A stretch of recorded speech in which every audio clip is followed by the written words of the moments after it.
आपकी ख़ास फरमाइश के ऊपर, एंटी एजिंग के ऊपर हम बात करेंगे आज नाजरीन। जो एजिंग है, मैं देख रही हूँ कि एजिंग जो है अब तो 20 साल के बाद ही शुरू हो जाती है। बहुत सी बच्चियाँ मैं देख रही हूँ जिनकी जो है फ़ाइन लाइंस जो बाद में डिफ़ाइन होनी थी, थोड़ी सी उनकी चेहरे पे नमूदार होनी थी, वो बहुत जल्दी 20-21 साल की उम्र में शुरू हो गई हैं। ठीक है, माथे पे लाइंस बहुत ज़्यादा वट शट बनना शुरू हो गए हैं, आँख के नीचे झुर्रियाँ आना पहले जल्दी से शुरू हो गई हैं। नेक के ऊपर बहुत ज़्यादा शिकायत हो रही है लड़कियों को, रिंकल्स बन जाते हैं, स्किन लूजिंग हो जाती है, ये फैट चला जाता है। क्या इसकी क्या वजह है? क्या डाइटिंग इसकी वजह है? क्या स्ट्रेस इसकी वजह है? रातों को जागना, लेट नाइट, क्योंकि बच्चियाँ पढ़ भी रही होती हैं, हम गलत चीज़ को ही बात कर रहे होते हैं ना कि फ़ोनों पर लगी होती हैं। भाई लगे रहो, उनका पर्सनल मैटर। मगर मैं बात कर रही हूँ, पढ़ाइयाँ भी तो करती हैं बच्ची। अब बच्चियाँ पढ़ रही हैं तो आजकल क्या कर रही हैं? मोबाइल का इस्तेमाल करती हैं, आईपैड का इस्तेमाल करती हैं, तो वो उसकी जो लाइट्स वगैरह लगती हैं उनके खड्डे हो जाते हैं, डार्क हो जाते हैं, कॉलेज स्कूल की यूनिवर्सिटीज़ वगैरह के बच्चों को। तो ये सब एंटी एजिंग के जो प्रॉब्लम्स हैं, इसको कैसे सॉल्व किया जा सकता है? अगर एजिंग आ रही है फेस पे बहुत जल्दी या अपनी एज के टाइम पे आ रही है, उसको कैसे रोक सकते हैं? सबसे मौसर एंटी एजिंग स्किन केयर क्या होना चाहिए आपका, ये जानने के लिए हमने डॉक्टर अरीज डर्मेटोलॉजिस्ट को बुलाया है। And I am so thankful कि आपने हमें टाइम दिया, बहुत बहुत शुक्रिया। You're always welcome। तो आप पहले यही बता दीजिए मुझे कि सबसे मौसर anti ageing skin care routine क्या होनी चाहिए जो सब इस्तेमाल ज़रूर करें। देखिए, आपने जिस तरह बात की कि बहुत यंग एज में इस वक्त जो है ना बच्चियां कंप्लेन करने लग गई हैं, तो उसमें बहुत ज़रूरी है कि मॉइस्चराइज़र ये हद से ज़्यादा ज़रूरी है। आपकी स्किन ड्राई है या आपकी स्किन ऑयली है, गर्मी है या सर्दी, बिल्कुल ये दोनों आप में। बिल्कुल बिल्कुल। अच्छा, अब मॉइस्चराइज, अब आप एक बड़ी अच्छी एक चीज़ आ गई हुई, क्योंकि इस वक्त वैसे भी वो ट्रेंड चल रहा है ना, सीरम्स का फैशन आता है कभी किसी चीज़ का और ट्रेंड चलना शुरू होता है, तो उसके अंदर एक बहुत अच्छा ट्रेंड है, and that is hyaluronic acid. अब वो आपको ऑयली भी नहीं करता, आपने डैम्प स्किन पे, अच्छा उसको बहुत सारे लोग ना गलत लगा रहे होते हैं, इनकी ड्राई स्किन पे आप थोप के जितना मर्जी लगा लो उसका कोई फ़ायदा नहीं है। आपने उसको जब भी लगाना है डैम्प स्किन पे लगाना है।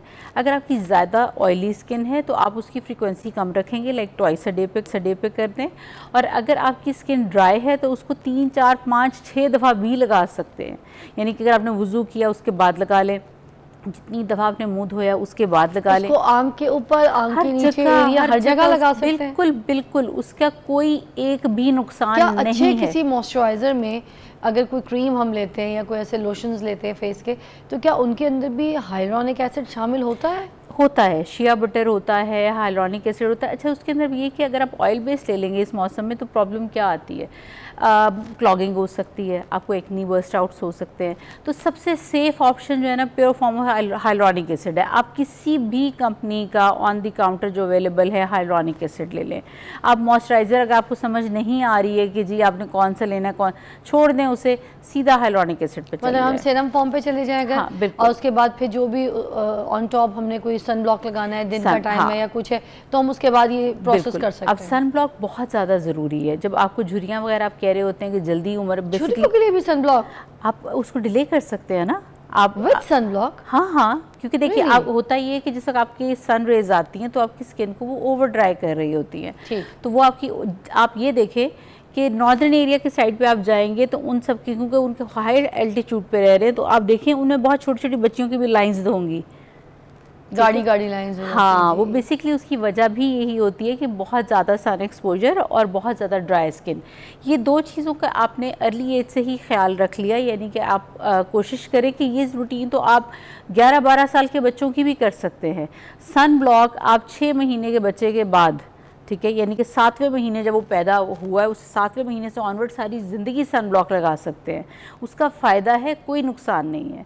तो इसी सन ब्लॉक और हाइलुरोनिक एसिड को अपनी ज़िंदगी में शामिल कर लें अगर आप डिले करना चाह रहे हैं। अच्छा, हम रोक नहीं सकते एजिंग, ठीक है, हम कुछ भी करके हम रोक नहीं सकते, हम स्लो डाउन कर सकते हैं। ये सारी चीज़ें जो हैं ये आपकी एजिंग के प्रोसेस को स्लो डाउन करती हैं। इसके अलावा आ जाता है स्क्रीन टाइम। अच्छा, स्क्रीन टाइम अब क्या होता है कि अगर देखिए आपको लग रहा है कि आपका काम ज़्यादा है, आपको ज़रूरत है स्क्रीन्स की, तो कोशिश करें ज़रा बड़ी स्क्रीन्स और थोड़ा डिस्टेंस रखें। वो जो रात के वक्त आप बहुत ज़्यादा मोबाइल देखना और अंधेरे में देखना, ये आपके डार्क सर्कल्स को है वो ज़्यादा डीप कर रहा होता है। और फिर नेक भी हमारी ये होती है, तो इधर भी लाइंस आती हैं जिसकी वजह से ये आपकी नेक का शेप, लाइंस, ऐसा लगता है कि जस्ट एज आ गई है बहुत। बिल्कुल। इसके अलावा एक और चीज़ बहुत कॉमन हो रही है, इसको हम कहते हैं बफेलो हम्प। यहाँ पे आप देखें तो वो फैट डिपॉजिट्स होना शुरू होते हैं, जो लोग बहुत ज़्यादा इस जगह, झुके लगे होते ये हैं जो गर्दन exactly। के नीचे। हाँ बिल्कुल, अच्छा। ये पीछे एक ऐसे गोला सा एक बना होता है, उसको हम बफेलो हम्प कहते हैं, ठीक है, वो अच्छा। फैट डिपॉजिट हो जाता है। तो आपकी पोजीशनिंग बहुत मैटर कर रही होती है। आपका काम है या आप में पढ़ना है तो कोशिश करें कि स्टडी टेबल के ऊपर आपके लेवल के ऊपर वो चीज़ हो जिसमें आपको ना ज़्यादा झुकना पड़े और ना बहुत ज़्यादा आई साइड को लगा के आपको देखना पड़े। आपको जितना आप बेहतर कर सकते हैं, स्क्रीन टाइम को थोड़ा गैप ले लिया करें, वो सबसे अच्छा है। और नींद रात अल्लाह ने सोने के लिए बनाई है, अगर आप कोशिश करें कि जी रात की नींद आप लें तो उससे अच्छी चीज़ ही कोई नहीं। इसलिए वो पता नहीं क्या शहजादा सलीम था, कौन, नहीं शहजादा सलीम नहीं था, आई थिंक सो, कोई था ना जो रात को सोते और सुबह उठते हैं तो वो उसकी माशूका के गम में जो वो बूढ़े हो जाते हैं। हाँ। तो वो सो ही नहीं पाते ना, पूरी रात जाग, और पता नहीं कितनी रातों से जाग रहे होते, तो उनकी जवानी जो है वो ख़त्म हो जाती है, महीने में 1.5 महीने में वो बूढ़े हो जाते हैं, देखिए, चुट्टे बाल हो आप जाते जितना कुदरत से करीब रहते हैं आप कम आजमाइशों में होते हैं, ठीक है। आप जितना आप अपनी नेचर के ख़िलाफ़ जाना शुरू होते हैं उतनी ज़्यादा आपकी ज़िंदगी में प्रॉब्लम्स बढ़ना शुरू हो जाएंगी।